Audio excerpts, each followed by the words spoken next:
What's going on, y'all? It's the kid JayNolan here. Man, let's go ahead and talk about Meek Mill, alright? So, everybody's been in a frenzy talking about this whole situation with him leaving Roc Nation. So, let's go into the reasons why he's leaving Roc Nation, what might have led up to it, and where they go from here, okay? So, yesterday it was reported that Meek Mill has severed ties with Roc Nation. I'm not sure what prompted people to go looking for this, but it was reported that Meek Mill was removed from the Roc Nation website and all remnants of anything that they had going on. So people were very curious about what was going on between him and Roc Nation. Of course, we know that JayZ and Meek Mill have remained very close. Meek Mill has been with Roc Nation management for over 10 years, or at least about 10 years to the date.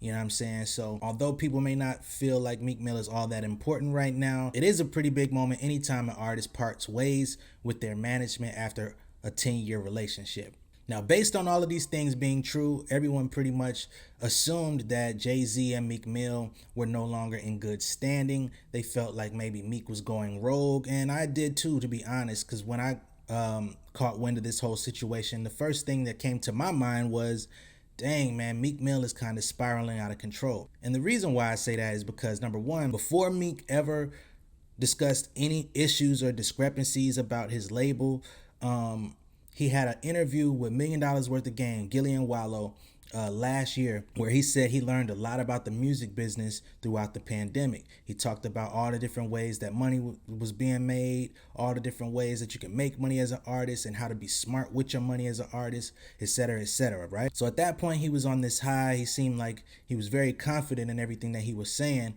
but it was a little bit funny to me that he came out and was saying this after being in the industry for like 10 years. So it's like, dang, bro, you've been out here making money for a long time and you just now learned how to handle it. Like, that made me curious, but I'm like, all right, at least you got the information. Next thing you know, people start saying that him and Ross were on shaky terms, you know what I'm saying? And people kept speculating that him and Ross had an internal beef over at MMG. This is something that Meek has tried to deny or at least downplay. And Rick Ross has also vehemently downplayed and denied this as well, saying that there's no issues. He's a young boss. He going off and doing his thing. It's always love and support from this side. All right, bet, cool. So, that kind of was able to taper some of the issues. But then Meek Mill came out calling out Atlantic, basically talking about how he made them hundreds of millions of dollars and he ain't never seen no money off of his record deal. The only money he really been getting was off of shows, endorsements, and outside deals, that are contingent upon his likeness, image, etc. But he hasn't really been making no money off of actual music, which to me was the exact opposite of what he was saying in that $1 million worth of game interview that came out probably a few months prior to all of this happening. But such is life, things go left. And I don't think that his complaints with Atlantic were without any type of merit, you know what I mean? Because he's like, yo, they haven't been putting no money into me.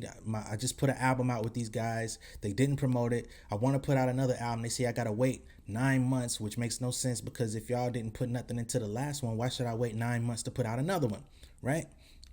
Now, what I will say to Meek is you should have never dropped Expensive Pain, or you should have modified the album before it came out. You should have cut off all them songs where you was trying to sing and sound like Lil Durk. I know you was trying to catch a new vibe. However, that's not the vibe people want from you. Meek Mill is loud. Meek Mill is confident. Meek Mill is the turn up dude. You play him to get hype. You don't play Meek Mill to get melodies. You know what I'm saying? And it's too late in your career to really try something like that. Not to say you can't try things. You could do that on a song or two, but don't make an album majority comprised of that and then it only has a couple of your signature sounds. You know what I'm saying? Now, that doesn't mean that you can't develop a new signature sound. JayZ has done pretty well at molding and bending and making new sounds that still feel somewhat true to what he's always done. You know what I mean? Even when he goes off and makes electronic infused hip hop, he's still going to have the producers that have been there the whole time creating it, so they know what type of bounce he likes. They know what type of pockets he likes with his drums. You know what I'm saying? And that's where a lot of artists these days, in my opinion, are going wrong. They're making these really hard, sharp left turns in the middle of their career at their stardom. And it's like, yo, you're coming off of all of this. You had the DC4, you had championships or whatever the name of that album was. Like, you were riding this high where everybody was back on the Meek Mill wagon, and then you put out this project that just wasn't hitting. And what's interesting is the songs that he put out prior to that project were actually dope, and they felt like vintage Meek Mill. And then you listen to the album and none of that is present. So is it the label's fault, or is it the fact that you didn't have marketable music? Not to say that the music wasn't marketable for maybe another artist if they would have made it, but it wasn't marketable for what Meek Mill is. So the project didn't do well. And then he called them out and he was mad. And I'm not mad at him for voicing his opinion, because if you've been in a situation for 10 years and you ain't been eating the way you're supposed to, at some point you do have to blow it up. Not gonna say that's wrong. However, the timing of it was a little fishy, right? You get that. He goes quiet for a little while. Then he starts talking about how he wants to get into the NFT game to basically circumvent what he'd been losing from the music industry. I don't know how that's been going for him, but I know he said he was inserting himself into that space. Then you see him splitting up from Roc Nation, right? So now you look at it like, okay, there has been some type of issue brewing with Ross. There's a public issue with Atlantic Records, who he's been signed to for a long time. And then he parts ways from Roc Nation. So now it looks like, dang, does Meek Mill even know what he's doing? Does he know anything about the business? Like, because now you've burnt bridges with all of these big conglomerates that have upheld you for such a long time. You're gonna go off and do your own thing now, but who is going to support you? You know what I'm saying? Your fan base has been dwindling. Your industry ties have been dwindling. Young Thug and Lil Durk are not strong enough industry ties to keep you up when you were actually once bigger than these dudes. So it's just not looking good for him. But Meek Mill did come back and clear some things up, which I do want to go ahead and run down for you guys, all right? So Meek Mill, Mr. Twitter Fingers himself, says, all I seen today was Meek and Rock part ways. I'm personally handling my own business so I can take risk and grow. We came to that agreement together. I have a label deal with Rock for my artists, and I got Reform super tied with them and many other investments with Jigga. And Roc Nation is my family. Don't mix my posts aimed at Atlantic mixed up with Rock or MMG. They ain't stopped nothing I'm doing. We made about 100 million together. Dez, Mike, and Hove saved my life before and put a lot of energy into it. I'm not behind on my favors in life with my people. I'm good. He just wants to go completely independent, you know what I'm saying? Which I don't think he can really do, because he's still under contract with Atlantic Records, if I'm not mistaken, but I know he's trying to get out of that deal. It seems to me that Meek Mill wants to experience life as an independent artist, because that's what he was when he was first discovered. Back when he had the braids to the back with the long hang time, he was so-called like the new king of Philly. Everybody was basically on him. Rick Ross was on him. T.I. was trying to sign him. It was a lot of people that were bidding to get Meek Mill, you know what I'm saying? And he had a lot of buzz going on. He was performing all over the place. He was getting 10, 15, 20 racks a show, you know what I'm saying, and pocketing that money. Shortly thereafter, you know, you started seeing Meek Mill signing deals with people. He signed a Grand Hustle for a short period of time. Then when T.I. got locked up, he was able to go ahead and release him from that deal, because he like, yo, I'm going through my legal troubles. I'm not going to hold back your career. Next thing you know, he start being courted by Ross. He was MMG. You know what I'm saying? And that worked out pretty well for him. But I'm sure everybody at some point looks back at their career and be like, man, what if I was able to do all of this on my own without splitting my money 3-4 different ways between companies?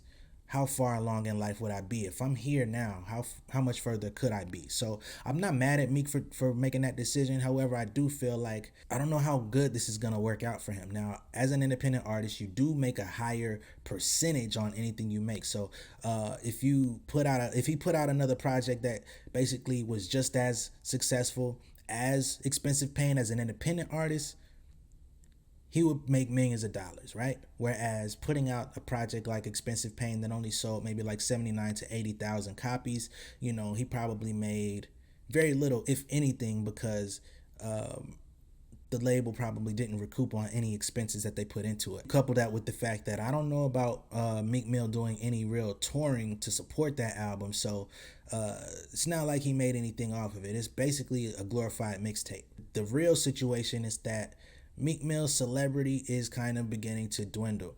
Number one, a lot of people are tired of his Twitter rants. You know what I mean? A lot of people are tired of him going and making comments about things that he doesn't actually understand, and he makes himself appear a little bit ignorant when he does speak on things on Twitter in particular. The quality of his music has dramatically decreased over time. And I think the real answer for him is to go back to the basics. Go back to doing what the people loved from you. You know what I'm saying? Now, I know JayZ ran away from his Reasonable Doubt roots for a very long time. And he said, people want my old stuff by my old albums. But when you listen to 444, he didn't go chasing trends. He went and created something new, but it was all about the basis of hip hop. He didn't do anything that was outside of his base. You know what I mean? As a fully grown 50-year-old man, you know what I mean? He made that decision. Now, I think Meek needs to make that decision sooner because there's not enough trends out there that he can latch on to that people are going to accept from him. You know what I mean? People already know what they like from him. You don't have to keep creating the same song, but learn how to tap into the energy that people love about you. You're a lyricist, you get people hype. Like, there's plenty of production that fits right into it. Man, there's YouTube producers that are making absolutely insane Meek Mill type beats. Just go on YouTube, spend 10 racks on your favorites and put out an album, bro. That's all you gotta do. It's just that simple. Like, you're already a celebrity, you're already tapped in with any and everybody that you would need. I'm sure you got relationships with people that are under the radar that we don't really know about that got big pockets. So, gotta make some smart moves, man. But let me know what y'all think about this whole situation. Do you think that this is a facade? Do you think that the relationship with Roc Nation has really gone sour, which caused it? Do you think Roc Nation maybe was just like, we had nothing further to do for you, and maybe they just dropped him? Because we learned about this with his name being removed from all the websites and stuff. Or do you think that this was truly an amicable split? I want to know what y'all think, man. Let me know. Make sure that y'all like and share this video. And if you're new here, be sure to subscribe to the channel. And don't just stop there, man. Make sure you hit the notification bell so that you get updates about everything that goes up, all right? I'm on the road to 2,000 subs, so I really need y'all support, man. Much love and respect. I'll see y'all on the next one. Peace.